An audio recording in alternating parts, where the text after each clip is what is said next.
Hey everyone, Captain Amazing here, and today we're going to do my account overview for September 2024. So let's jump into it.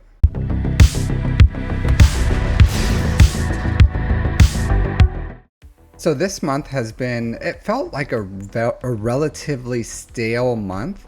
The reason was I was farming the shards for Padawan Obi-Wan and Master Qui-Gon, and that took a good amount of time. Even they're unaccelerated, even though they're Cantina farms.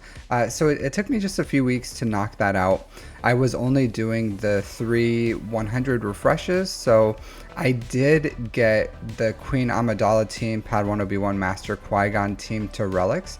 I did I did work on their mods, which I'm pretty happy about, and I'll go over later on what I did with my mods overall.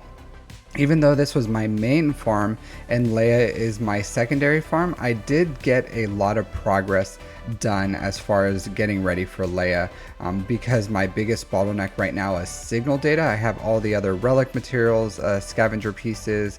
I have everything I need to get Leia except for signal data, and that's what pushed me back with farming these shards, because Cantina energy is how we get signal data. And then I was able to get Padawan Obi-Wan, Master Qui-Gon to R7.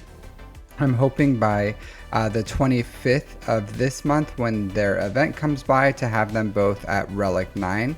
I'm thinking probably R7 for Queen Amidala, and I'll leave her there. I already have 3 million guild participation for the raid. My guild looks for 2.6 million participation, so taking them from Relic 3 all to Relic 9 just wouldn't make sense for me. Also, Relic 7, I'm just doing it because I believe good characters should be sat at R7. I think Queen Amidala is a very good character. I think the team is very powerful. I would like them on my defense. Even my last Grand Arena, they won me, even with Padawan Obi-Wan. He was only Relic 3, and Queen Amidala was Relic 3, and I didn't even have Master Qui-Gon, and I was able to have them beat a C on defense, and that's what got me the win, was through efficiency. So I am going to put a little more investment in them so that they can be good. So R7 Queen Amidala, R9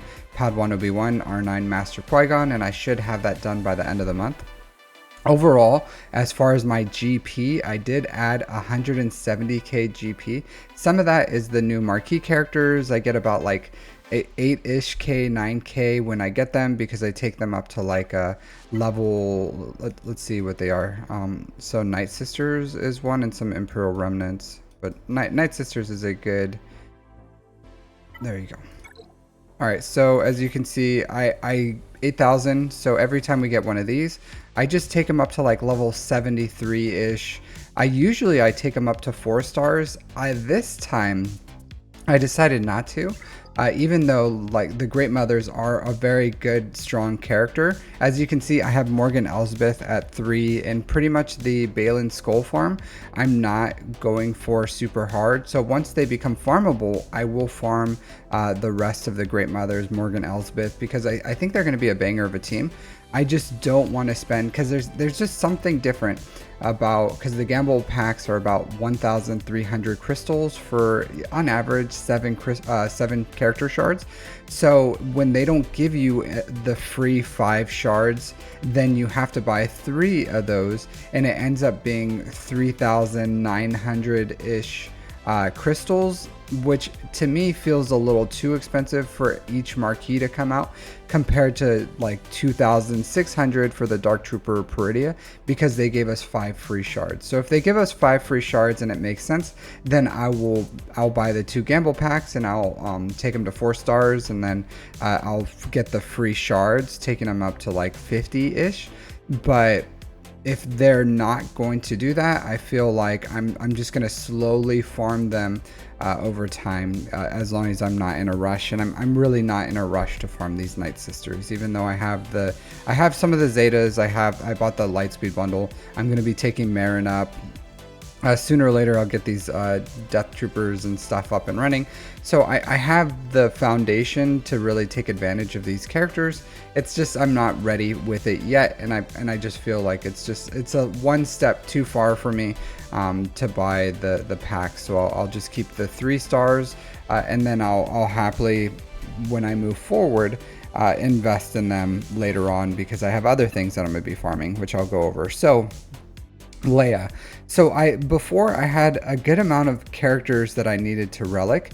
I didn't have the stars for Drogon. I didn't have the Kyrotech at all. I think they're all like pre-Kyrotech levels for Drogon, for Scout Trooper, for Nisa, and then I did have Captain Rex at relics. So and then Lobot was gear 12. So that's where my Leia farm was when I started last month. And as you can see now, my entire farm is at relics. So now I have all the pieces. I just need, again, signal data. So I'm hoping I'm hoping by the time I finish my next update that I will be close to unlocking Leia. It is a ton of signal data, and I still have to R9 2 characters and R7 one other character. So I don't know what my pacing will be. So I do have to like R8 RT do 2, and again, like I have all, as you can see here. Here, let me hide my face. I have all these materials. Like I have literally everything I need to get like in the thousands to the hundreds of these pieces. It's just these signal data is what's keeping me back. And even once I finish my and then same thing as CCBs and bronzium wirings, like I have I think thousands of those. So yeah, so 1,500 bronzium wiring, 1,700 CCBs. So I'm in a very good place with my relic salvage material. The only thing I'm really needing is just this signal data, and I do have crystals. So if you can see my crystals, I have 31k. I'm gonna save a lot of those for galactic chases. So I am going to try to 7-star the new bounty hunter ship for Dengar, and that's my plan for next month. I will do that whenever they do the chase, and I'll try to 7-star it, or as close as I can to 7 stars. Bare minimum 6 stars, unless it's probably like on Cantina energy and it's like crazy expensive. Then maybe not. I don't know. I'll see, because if it's on Cantina energy too. That gives me more signal data, so it's like, I don't know. I'm really gonna have to play it by ear once I get there. But as you can see, like my Leia farm is almost done. I just have 1, 2, 3, 4, 5, 6 characters to R7, 1 to R8, and 1 to R3. My R5s are done. So honestly, it won't take me that long. R7s, believe it or not, doesn't take me that long to finish up and get done. So next month, probably not. Month after, maybe. But what that does is it allows me to start saving my Kyrotech for Leia. So by the time I finish this, I do have all the gear I need for Leia, except for med packs. So I'm farming the med packs right now, and I'm also farming Kyrotech for her. So my Kyrotech, because I just got all these up and running, I put a bunch of Kyrotech into my other farms. I'm running low on Kyrotech, and I would love some more. But I just don't have it. So if you can see with my Marin will probably be my farm after Leia, but I have 48 of these and 142 of those, and I think I need 300 of these battle computers and 400 of these shock prods. But by the time I unlock Leia, 100% I will have that up and ready. So I'm not too worried. I think the pacing that I'm going is very good. And then once I finish Leia, I'm going to get Marin up and running. I don't know what relics I'll keep her at initially, but I will take her to relics, maybe relic 3.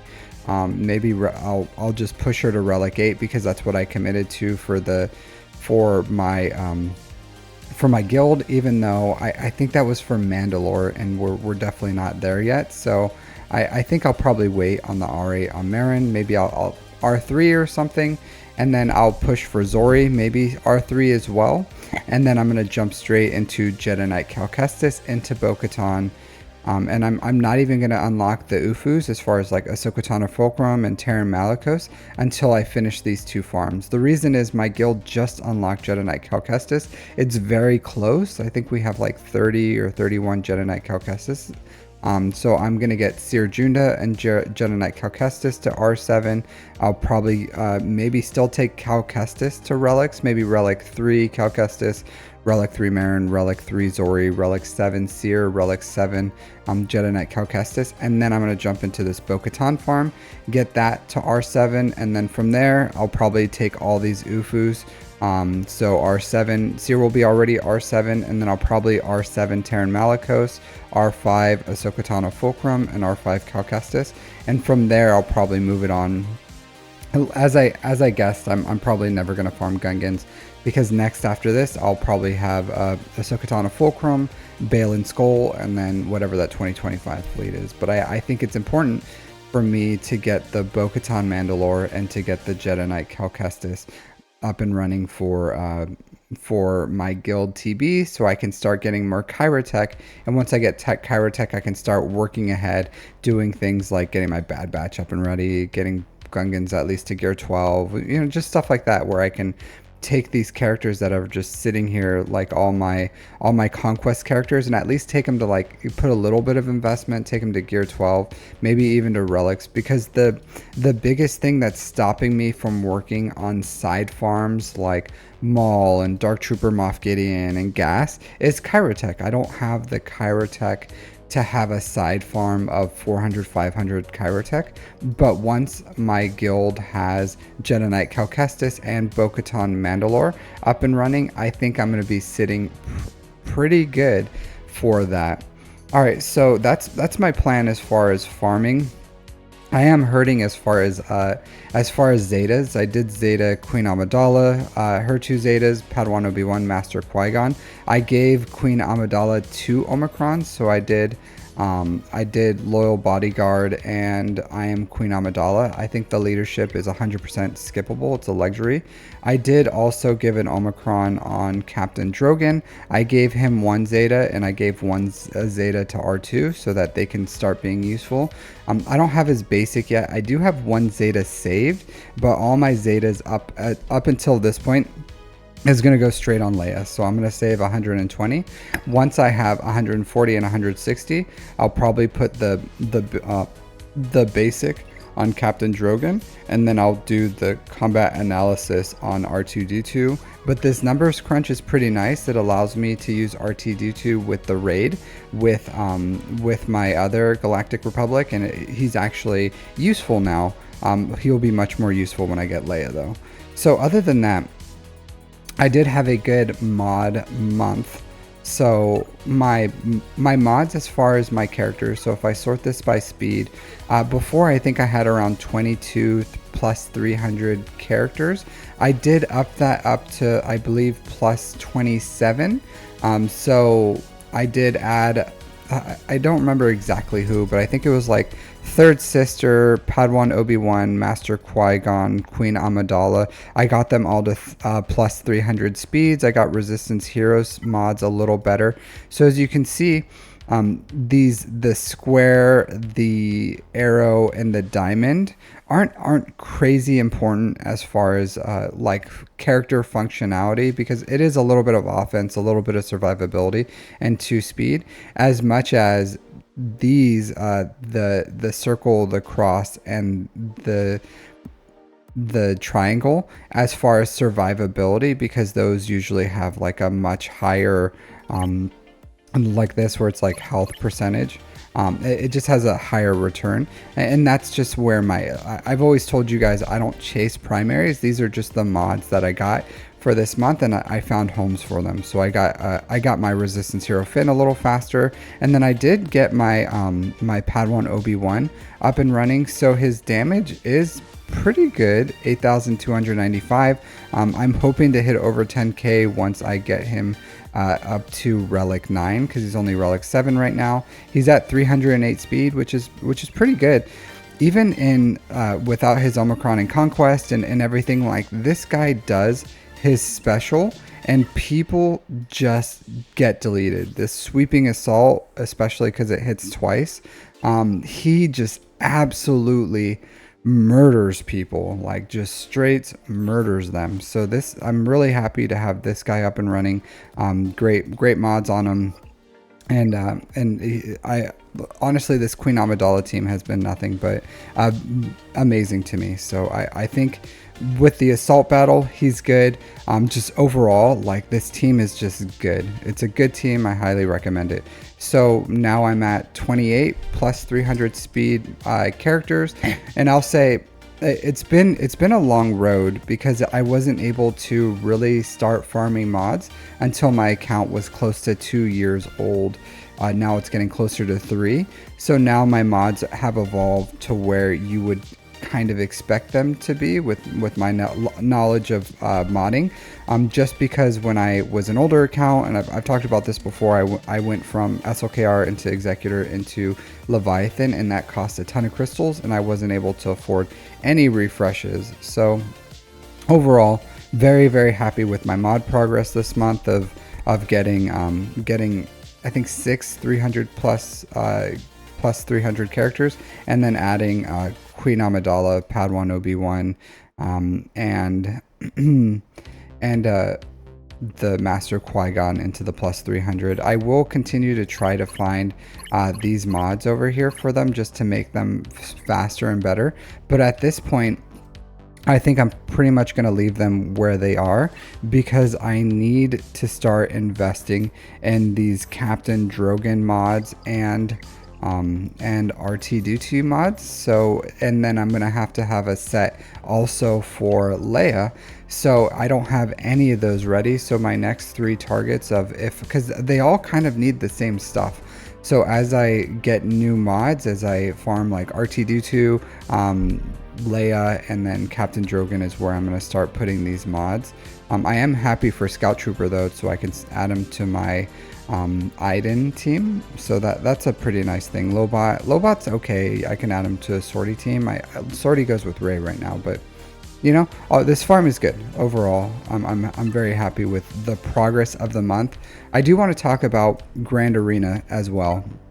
So my last 5v5, I was able to put a bit of a better defense than I normally do, because normally I have absolute straight garbage, like just straight garbage on defense, and I was hoping more for a ship's defense. Once we get Dengar's ship, this is going to get a little better here, but essentially I did start improving here. I'll hide my face. I did start improving my ground defense. All my datacrons got dusted, so I'll find new datacrons for this. But I have Rey, I have the Queen Amidala team, I have Grievous. I have Grievous is just a filler. Did get me a hold though. The Qui-Gon team now with Ki-Adi-Mundi, so that's nice. On the north, I do have Bounty Hunters. Once I get these 2 up and running, it'll be a little bit better of a defense for having Night Sisters and Resistance here. So I'm excited for that. So within a month or 2, I should have my north a little better. I've been leaving Bounty Hunter. I put Bounty Hunters on defense just because I haven't been using them for Lord Vader. So it's been kind of a waste. They've been literally unused in my account. And then we have Iden, Phoenix, and Rogue One. So these are all just things that can stretch the roster, and if you don't fight them in a right order, then you know I can get some holds on them, and everything I'm taking on offense, I'm able to cleanly beat their defense, and as long as I don't drop a battle, then I'll win, because chances are that they'll probably make a mistake, and then I can win off that. So I do scout my opponent, so this isn't going to be exactly what I need. Like if they put DTMG on defense, I'll take my Radis. If they put Reva on defense, I'll take my Phoenix. Stuff like that. Like there's if I think that I'm going to need a Lord Vader counter that's not something that I originally used, then I may have to take this on offense, my Bounty Hunters, to take care of that Lord Vader, and then just hope for that. So I'm pretty certain I'm going to leave like Rey, Qui-Gon, the Queen Amidala team on defense.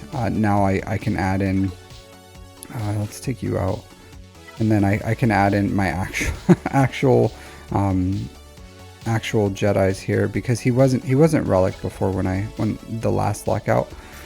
So I'm pretty sure I'm gonna keep this up and running. I do have a Datacron for them, so I can do that. So we'll see how this goes. I do want to make some more Jedi Datacrons.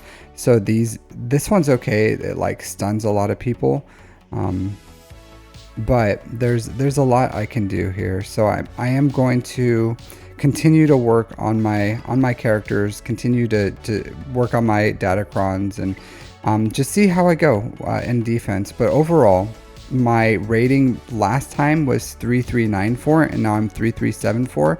So as I've been saying, this Squish has been pushing me out of Kyber, and it's super annoying because I lose every time we start in Kyber. I lose 60 skill rating, so I win. I've gone 5 and 4 for I don't even know how long. So I have winning rounds. It's just I'm slowly getting pushed down out of Kyber 2. And even when I start, it's like I'm right on the edge, and if I lose, I would drop out. It hasn't happened yet, but I think soon it probably will. It's just really annoying. So let me know what you guys think. Have you guys been getting like squished by the Squish? Because it's super annoying. I wish they would fix that so that we weren't like, if you had because it's 9 rounds. If you wanted to have like some squish mechanic, it should be like 10 rounds, and that way as long as you're like 5 and 5 and you're even, and then you lose, then you get squished. But if you have a winning, like you're 6 and 4, then you don't get pushed down or something. But when you have 9 and you're having a winning round, like you go 5 and 4, and then you still are losing rating overall, that just doesn't feel good. And I think they really need to fix that. I would be okay if they fixed the squish so it wasn't so strong. If it was like you know, like half of what it is now, and if you have a winning round, you just get pushed, you still stay where you are or something, you know what I mean? Like just something to where you're not like slowly getting pushed out. All right, guys, that's my account overview. So next month, hopefully, we'll be knocking on Leia's doorstep, and then we'll be start putting some Kyber tech towards that Jedi Knight Cal Kestis farm, and we'll see overall how that goes. So thanks for watching, and take care, everyone.